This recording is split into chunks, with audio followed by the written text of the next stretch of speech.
కావాలనేది వాడికి రావాలి. నా జీవితము బాగుండాలి, అదిగో ఆ కుటుంబం చూడు వర్ధిల్లుతా ఉంది, ఆ వ్యక్తి చూడు వర్ధిల్లుతా ఉన్నాడు, నా జీవితము బాగుండాలని, బాగుపడాలని ఆశ నీలోకి రావాలి. ఇక నా బ్రతుకు ఇదే, నా జీవితం ఇదే, ఇక నాకు దేవుడు ఎవరూ లేరు, నేను ఏకాకిని ఏక నిరంజన అంటే మాత్రము వాడిని ఎవ్వరూ కూడా బాగు చేయలేరండి. బాగుపడాలని నీ దగ్గర ఆశ ఉండాలి. హల్లెలూయా. బాగుపడాలని ఆశ నీ దగ్గర ఉంటే నా దేవుడు కూడా ఏం చేస్తాడు అంటే నిన్ను బాగు చేస్తాడు.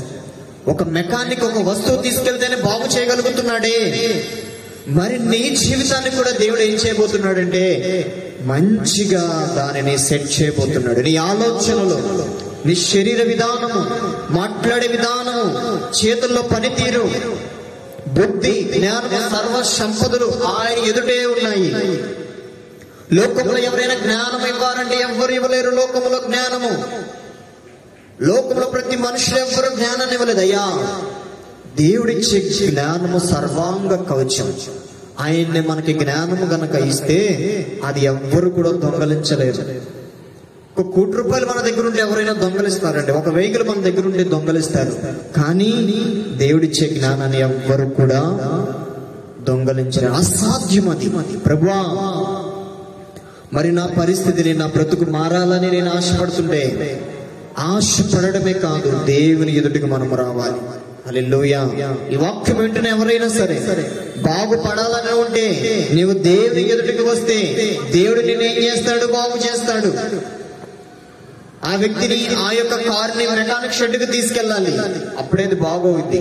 ఇక్కడ ఉండి దాన్ని బాగంటే అది బాగానే అవ్వదు. మెకానిక్ షెడ్ తీసుకెళ్ళాలి.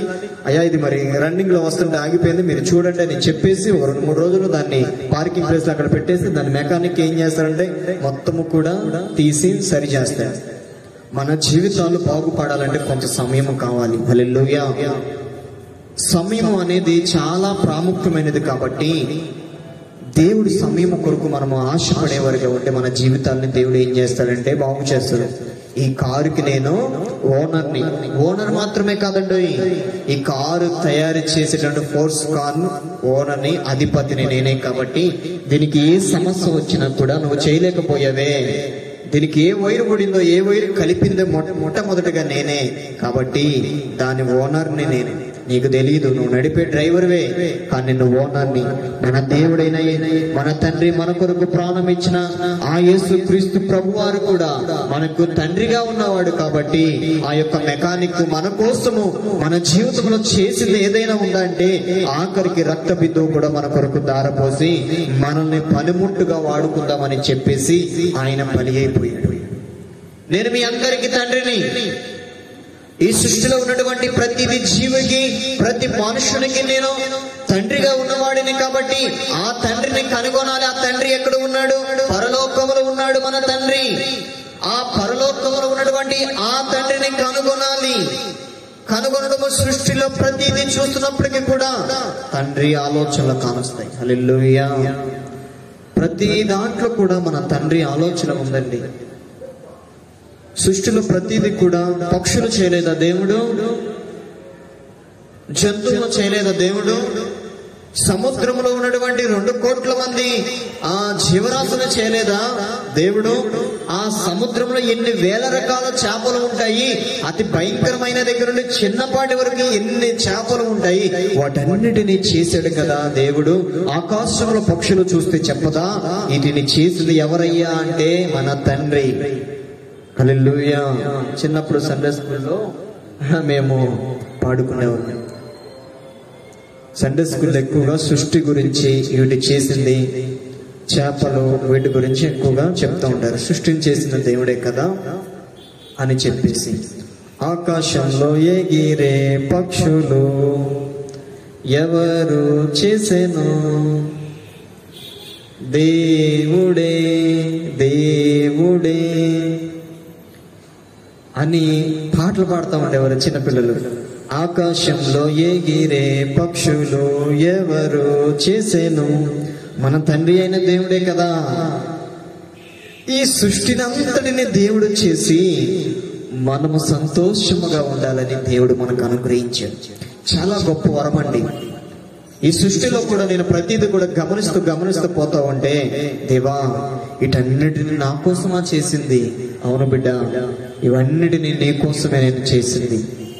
అయితే వీటన్నిటినీ నువ్వు నాకు చేసావు, కానీ నేను నీకు మాత్రమే ఏమి చేయలేని నిస్సహాయక స్థితిలో ఉన్నాను.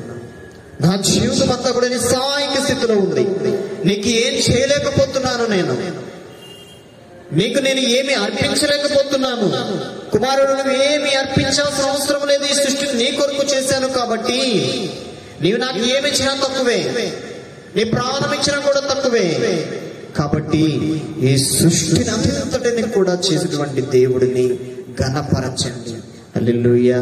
ఇదొక్కటే దేవునికి కావాలి. హల్లెలూయా. దేవుని ఘనపరచాలి. మనము దినదినము ఉదయం లేస్తాము, రాత్రికాల సమయం మన పనులు ముగించుకొని మనం నిద్రలోకి వెళ్తామన్నప్పుడు ఈ సృష్టినంతా చేసి ఈ యొక్క జీవానికి ప్రయాణంలో తోడుగా ఉన్నావు, ఆహారంలో తోడుగా ఉన్నావు, నేను చేసే ఉద్యోగంలో తోడుగా, నేను చేసే వ్యాపారంలో తోడుగా ఉన్నావా తండ్రి? నీకు ఏమిచ్చిన రుణము తక్కువే, కాబట్టి నాకు స్తుతులు చెల్లిస్తున్నాను. వేల కొలది స్తోత్రాలని మనం ఆయన స్తుతులు మనకు ఆధారం అవ్వాలి. హల్లెలూయా. వీటన్నిటిని చేసినటువంటి దేవా నీకు కృతజ్ఞతాస్తుతులు తండ్రి.